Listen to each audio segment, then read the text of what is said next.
आप देख रहे हैं इंडिया टाउन न्यूज, भारत की बात। नमस्कार, आप देख रहे हैं इंडिया टाउन न्यूज और मैं हूं आपके साथ कमर गौस। इस वक्त हम एसपी साहब के ऑफिस में मौजूद हैं। हमारे साथ मौजूद है मोहित गर्ग जी। हाँ, हम उनसे बात करेंगे। त्योहारों का मौसम है सर, और लगातार जिस तरह से माहौल राजनांदगांव का, उसको देखते हुए त्योहारों के मद्देनजर किस तरह के इंतजाम किए गए हैं, उस पर थोड़ा सा रोशनी डालिए। हर साल की तरह इस साल भी बड़े धार्मिक सद्भाव के साथ में डोंगरगढ़ में जो हमारा मेला लगता है ग्वार नवरात्रि का, वो चल रहा है। और पूरे 10 दिवसीय मेला इस बार लग रहा है और उसको मद्देनजर रखते हुए करीब 1000 से ज्यादा का पुलिस बल हम लोगों ने तैनात किया है। और जो बल है वो अलग अलग भाग में बांटा गया है। मंदिर की व्यवस्था, मंदिर दर्शन की व्यवस्था, नीचे मंदिर की व्यवस्था, लोकल जो पार्किंग व्यवस्था है, लोकल शहर की पेट्रोलिंग है, शहर का यातायात है। फिर उसके अलावा जो पूरा हम जो वन वे करते हैं नवरात्रि के समय में, अंजोरा से लेके राजनांदगांव तक, उसकी व्यवस्था और ये सब व्यवस्थाओं में, और पेट्रोलिंग, इन सब में अलग अलग भागों में बल को बांटा गया है। साथ ही साथ क्योंकि हमारा जिला नक्सल प्रभावित भी है, तो हमारे जो बॉर्डर एरियाज, जो नक्सल, खासकर हमारा जो महाराष्ट्र के साथ बॉर्डर है, वहाँ पे अलग से सर्चिंग और पेट्रोलिंग चल रही है।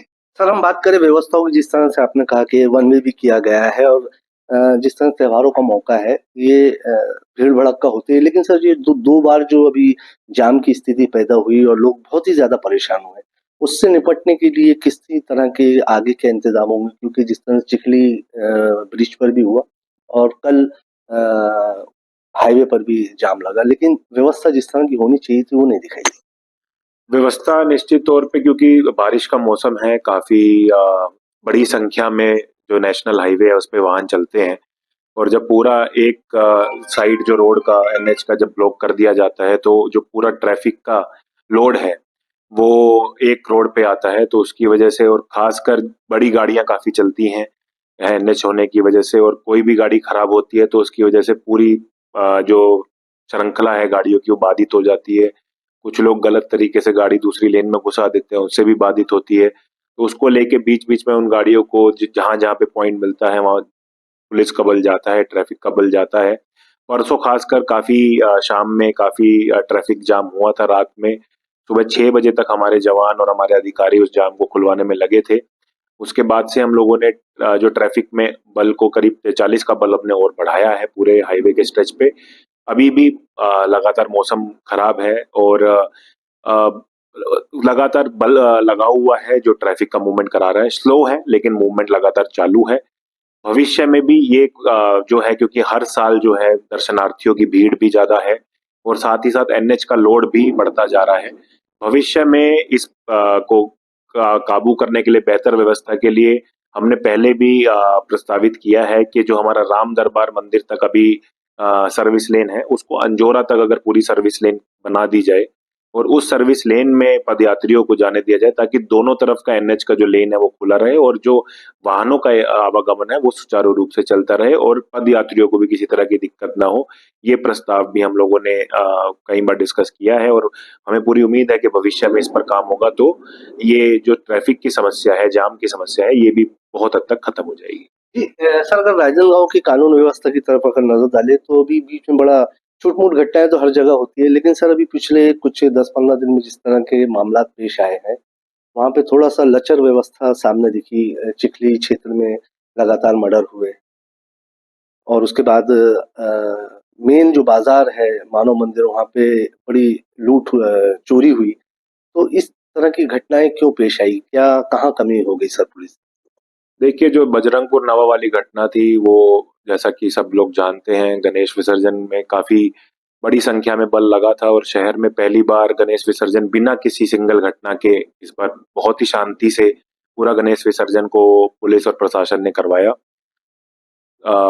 सैड था कि उसी समय बजरंगपुर नवा गांव जो आउटर एरिया था उसमें 2 मर्डर हुए और उसमें जो तत्कालीन थाना प्रभारी और एसआई थे उनको निलंबित भी किया गया। उनके खिलाफ में जांच भी अभी चल रही है और जितने अपराधी थे इन घटनाओं के, उन सबको लगभग अमूमन से एक को छोड़ के अभी तक सभी लोगों की गिरफ्तारी भी हो चुकी है। 15 के आसपास लोगों की इसमें गिरफ्तारी अभी तक हो चुकी है।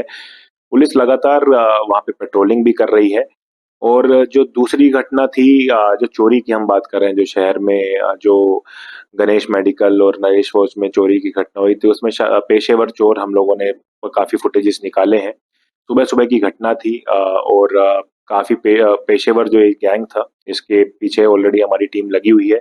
इंटर स्टेट चोरों का ये गैंग था, मल्टीपल जिलों में इन्होंने चोरी की और चोरी करके ये लोग भागे हैं और इनको भी जल्द पकड़ लिया जाएगा।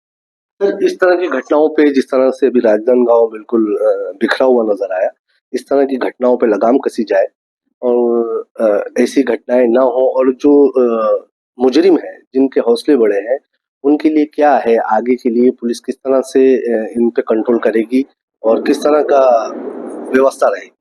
देखिए कानून व्यवस्था तो कहीं से भी चरमराई या बिखरी हुई नहीं है। ये बहुत ही एक गलत मैं आप मीडिया से भी इस चीज़ के लिए आग्रह करूँगा कि गलत रिपोर्टिंग किसी भी तरह से ना करें। ऐसी कोई बड़ी घटना जिसके ऊपर तुरंत कार्रवाई ना हुई हो, नहीं हुई है। जैसे कि मैंने बताया चोरी के केस में भी टीम्स हमारी इंटर स्टेट गैंग को पकड़ने के लिए अभी ऑलरेडी बाहर हैं, ऑलरेडी ऑपरेट कर रही हैं, जल्दी उसमें भी बड़ा खुलासा किया जाएगा। लेकिन फिर भी इन सब घटनाओं को और कम करने के लिए, रोकने के लिए लगातार हम लोगों ने पेट्रोलिंग पॉइंट्स बढ़ाए हैं। शहर में और जिले में कानून व्यवस्था को दुरुस्त करने के लिए काफ़ी हम लोगों ने ट्रांसफर पोस्टिंग भी किए हैं, काफ़ी बड़ी संख्या में लोगों को इधर-उधर भी किया है, ताकि और जो कड़कता है हम उस लॉ एंड ऑर्डर की सिचुएशन में, क्राइम प्रिवेंशन की सिचुएशन में लेकर आएँ। और हम लोग लगातार जो है हमारे जो जैसे कि आपने बताया जो लोग अपराधी हैं, आदतन अपराधी हैं, उसमें काफ़ी लोग जो हैं सैडली काफ़ी बच्चे भी हैं, नाबालिग भी हैं। इन सब के खिलाफ में जिन-जिन के खिलाफ में हम कार्रवाई करते हैं, जब गणेश विसर्जन से पहले जैसे हम लोगों ने करीब 250 से ज़्यादा लोगों के खिलाफ में प्रतिबंधात्मक कार्रवाई की थी अलग-अलग धाराओं में। अभी नवरात्रि के समय भी ऑलरेडी 70 से ज़्यादा लोगों के खिलाफ में कार्रवाई हम लोग कर चुके हैं ताकि कानून व्यवस्था बनी रहे। हमारी पूरी कोशिश है, हमारी सब लोगों से अपील भी है कि अगर किसी को भी कोई भी असामाजिक नैतिक या किसी भी तरह की गतिविधि जो क्रिमिनल गतिविधि होते हुए दिखती है, किसी पे डाउट लगता है, तो तुरंत उसकी सूचना कंट्रोल रूम को दें, नज़दीकी थाने को दें। साथ ही आप जिस सोसाइटी या जिस एरिया में रहते हैं, अगर आपके यहाँ जो भी टेनेंट रहते हैं, जो भी किराएदार रहते हैं या जो भी लोग आपके यहाँ घूमते हैं, उन लोगों के उनका भी वेरिफिकेशन, एंटीसीडेंट वेरिफिकेशन आप थाने में कराएँ, ताकि इस तरह के जो चोर और जो बाकी लोगों के गैंग हैं, जो प्रॉपर्टी ऑफेंस करते हैं, उन लोगों के ऊपर भी हम लोग काबू पा सकें। जी। ये थे राजनांदगांव एसपी मोहित गर्ग जी, जिन्होंने कानून व्यवस्था जिस तरह से हुई और उससे किस तरह से निपटा जा रहा है और लोगों से अपील भी की है कि किस तरह से जो त्योहार का मौसम है उसमें हमको रहना है। जी मोहित जी, आपका बहुत-बहुत शुक्रिया इंडिया टाउन न्यूज़ से बात करने के लिए। कैमरामैन यादव यादव के साथ Amar Gaus, India town news, Rajnandgaon.